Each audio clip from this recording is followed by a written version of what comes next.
Hello, beautiful soul, and welcome back to another week of the Whole Soul Podcast. I've been starting out every episode saying the same thing for the last few weeks consistently, and it's been nice as an intro, and I think it also comes from a place of being a little bit nervous or even just wanting this consistency. So I'm going to be playing around with that, but I think I just want to voice that to my listeners, to my audience, to myself, just so it's in the awareness now. But seriously, welcome.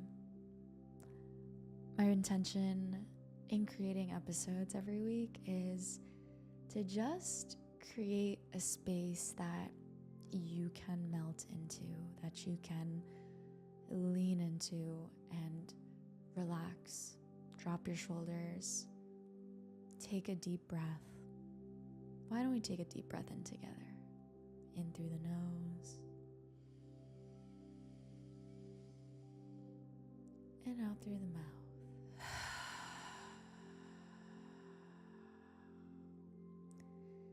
Just want you to check in with yourself really quick. Maybe not really quick. Just check in with yourself. When was the last time you just allowed yourself to slow down, to connect to your breath, to just allow yourself to be present and not think or overthink or be in this place of anxiety, wondering what's going to happen next, not knowing what's going to happen next? I want to check in with you guys because I feel like in creating this podcast, a big part of it is for me. A big part of it is stepping into the shoes of getting out of my own way, of going through my own processing, of opening my heart. Because a huge challenge that I've been through in my life, that I'm consistently working through, is this feeling of loneliness, isolation, not really feeling like I belong to a certain group or community.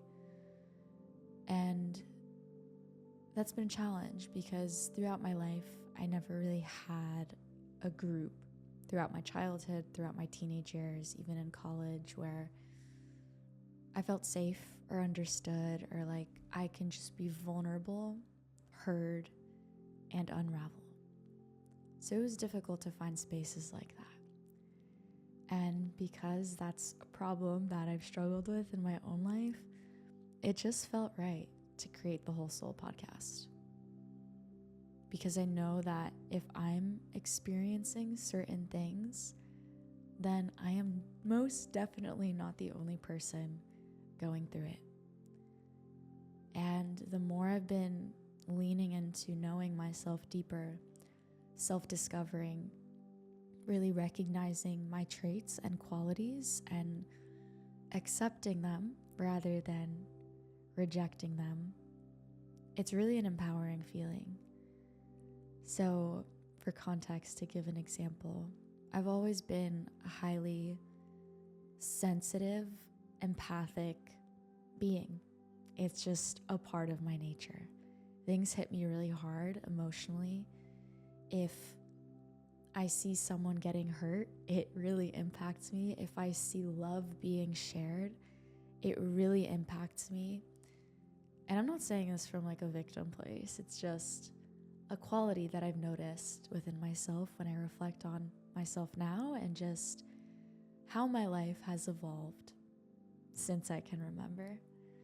So that's one of them: sensitivity, empathy, being highly intuitive. And one of the gifts that I've uncovered over the last 3 years is that I have a very strong radar. And I think this comes from living with a narcissistic parent. It's put me very on edge in my early years, feeling like I have to walk on eggshells, I have to perform, I have to be on my best behavior, I have to succumb to the way things are in my household. Otherwise, I will be punished and shamed and just ripped apart. So, coming from a household that was very strict, coming from an upbringing where narcissism was very present in my family, that has almost forged this gift through pain of being very highly attuned to the emotions and the energies of other people.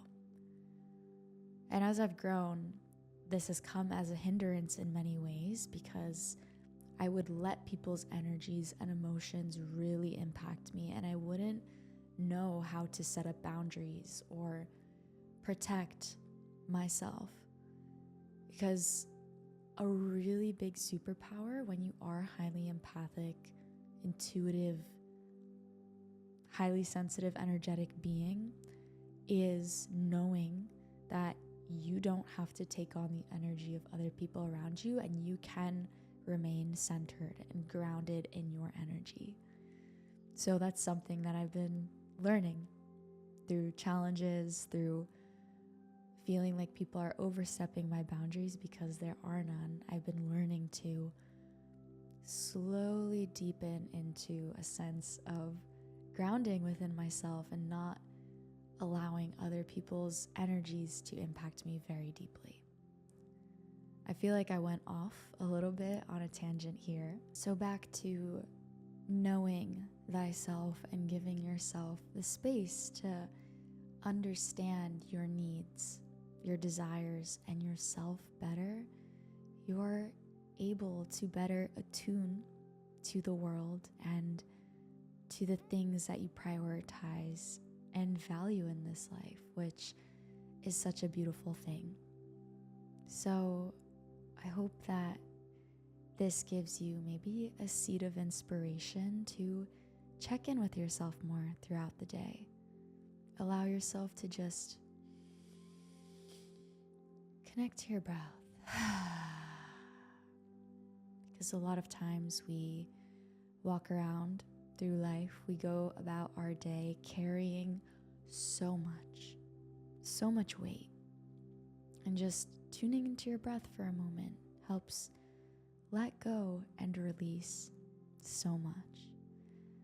And that's something that I've been learning over these last 2 weeks of being with my brothers, being in this family portal, I guess you could say, being surrounded by so much community is, wow, if I'm around so much energy, can I still, with the awareness that I have, prioritize my well-being and my soul, my soul's needs?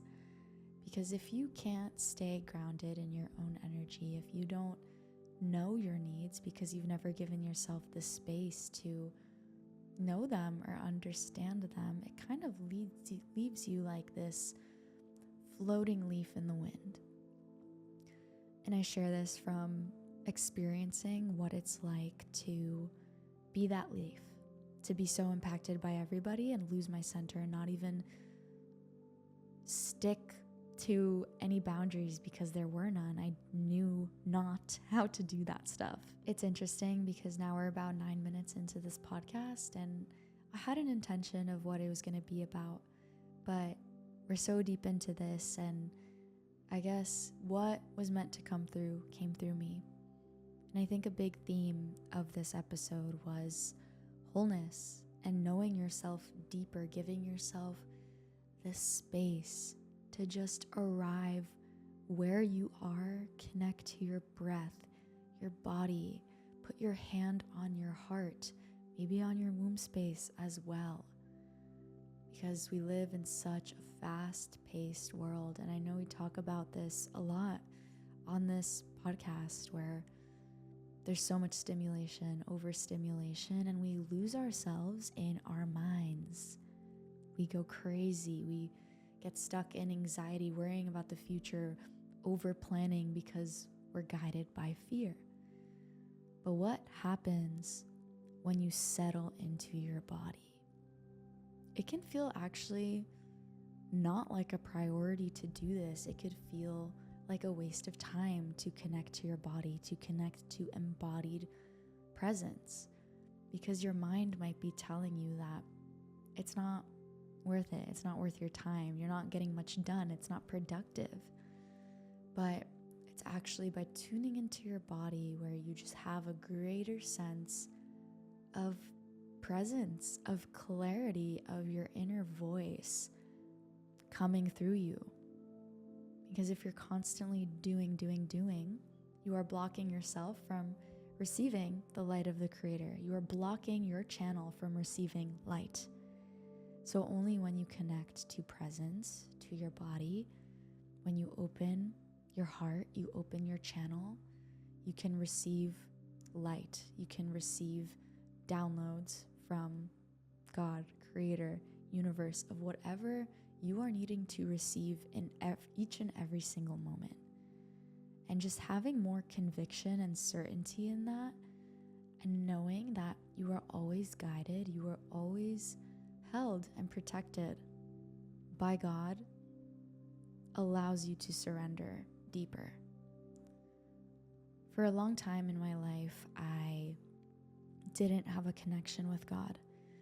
I knew that there was a higher power, or at least that's what I called it at the time, but I really rejected God and Jesus, especially because I grew up Roman Catholic and was forced to go to church. But because I rejected this connection to a higher power, and I think a huge part of it was because I was told to read the Bible, I was told to do certain things, but there was no deeper connection to it.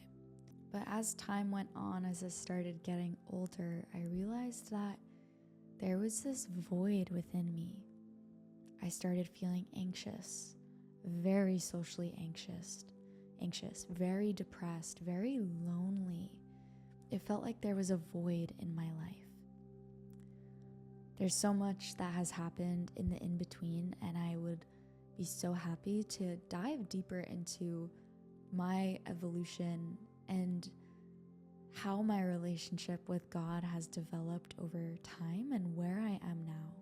But with this void, there was a calling to a higher power, something outside of myself that could guide me, something that was beyond my comprehension. It's like I knew that there was something like in the fabric of the universe that was out of my control that was guiding me. And this came through angel numbers and synchronicities and even like crystals, new age spirituality stuff, I would say, because it just helped me feel closer to meaning and purpose in this life. And although those aren't things that I currently resonate with at this point in my journey, I do recognize that those were guides at that time, bringing me closer to a space of wholeness, of meaning, of purpose in my life. Because when you're in a dark space, when you don't have a relationship with God, when maybe you don't even believe in God, you are reaching for something. You are seeking something. And as I've been opening my heart to Christ more, not in a religious way, but in a way of just feeling his essence, there have been quotes coming to me. I started reading the Bible a little bit from just being a student, from being an observer. And a quote that Jesus said is that when you seek, you shall find. Ask and you shall receive. So if you are in a dark place and you are seeking for help, help will come to you in some way that will resonate with you at your current state of being and consciousness. So also know that the more you open yourself up to receive signs, to receive synchronicities, to receive miracles, they will appear in your reality. And there's no right or wrong way. I really think that what is meant for you will find you, and maybe the things that do find you aren't meant to be in your life forever. Maybe they're there only for a short period of time.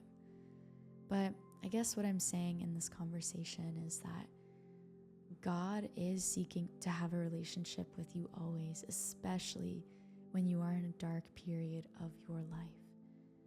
And just having a deeper trust and faith in knowing that even through your darkest times, God is guiding you through that. God is forging you, is strengthening you through that, is such a comforting feeling that for me personally has allowed anxiety to kind of lift. And for sure, anxiety is something that I still deal with to this day, but if I just look back at myself 5 years ago, the degree of freedom that I have within my body is 1,000x greater. And I don't know if, maybe feelings of anxiety will never fully go away because we have our programming, we have our wounding, and we can keep letting go and going through this process of surrendering and shedding what's no longer for us in this moment, what's no longer serving us. But it's all about progress, right? And noticing how far you've come, because we're not meant to be perfect. Nobody's perfect. And I think latching on to this idea of perfectionism, I should be here, and losing sight of where your feet are right now is actually going to do you more harm than good. I lost my original train of thought yet again, but I guess this is just the flow of a conversation, and I'm happy with that today. But I do want to say that no matter what your viewpoints are on God or spirituality, right now, I just want to share with you that creating a relationship with divinity, with the divine within myself, with God, with spirit, with source, with universe, whatever word resonates with you, has been one of the most important parts of my growth and development in this life. Cultivating deeper faith year after year, constantly being a student of life, and seeking, not outside of myself, but within myself, because I really believe that we have all of the answers within ourselves. The more you seek within yourself, the more you question maybe certain programming or conditioning or the ways of being that you're participating in, is really powerful. Because it's very easy to just be looping in a program and be doing something just because you've been brought up to believe that you should be doing it. Maybe you're not liking it. So there's a lot of questions you can ask yourself. There's a lot of self-discovery that can be done. And the beauty is that it never ends. You're never going to run out of time. You always have yourself at the end of the day and your connection to God. And when you can open yourself to see that you are always being guided by God and the light, and the more you can open your heart to receive that, the more meaningful your life will feel, the more purpose-driven you will feel, because you know that everything is happening for you, not against you. Even the worst things that happen in your life seemingly are working in your favor for your growth, for your evolution, for deepening your relationship to God, to the Creator. So if you take anything away from this episode, I hope you at least feel the safety and maybe the melting sense of ease in your body after just sitting with me for these last about 20 minutes. It's so important to just take a moment and lean into presence or active listening. And going forward with this podcast, I really want to make this a safe space for you to come and introspect with me. I think one of my gifts in this life too is because I'm more introverted and introspective, is talking about my inner world and what I'm going through and what I'm moving through and what I'm growing through. Because I feel that a huge part of my purpose is to open my voice and to open myself up more. And I think that's a big part of the soul's journey for everyone. So if I can be a guide for you in any way, or an inspiration for you to open yourself up to following your dreams and not being afraid of failure, then I feel like I'm doing my job and I'm fulfilling my purpose here. And also, if you feel deeper, or if you feel a call deeper to be in a space of somatic regulation and self-discovery and authentic connection with very deeply aligned women, I would love to have you in the Whole Soul Collective. It's so wonderful seeing the women that continue to join and the connections that continue to be cultivated. I started this collective in July, and pretty much every single woman that has joined since then has stayed. Besides a few women that couldn't stay because of other life commitments that have come up. But seriously, community is a super, super, super important aspect of your evolution, of your growth that is so overlooked.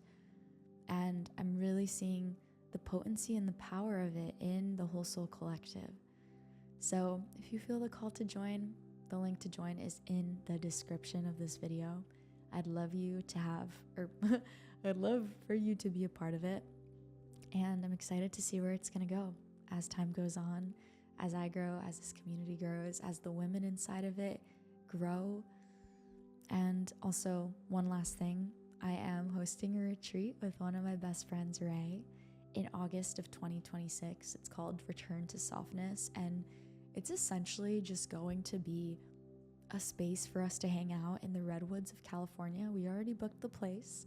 We're just figuring out logistics, but it's all about sisterhood, connection, being in nature, cooking yummy, delicious, organic food, yoga, movement, and just connecting. Authentic connection, being with women, being in sisterhood, singing, dancing, playing, all of that good stuff. So if you're still here in this episode and you feel interested in talking about going to this retreat with us, please reach out to me over DM. I love connecting with you guys always so much. So never feel afraid to just send me a DM. I love you. I hope you have a beautiful rest of your day or night, wherever you are in the world. And I'm so excited to reconnect with you again next week. Sending you so much love.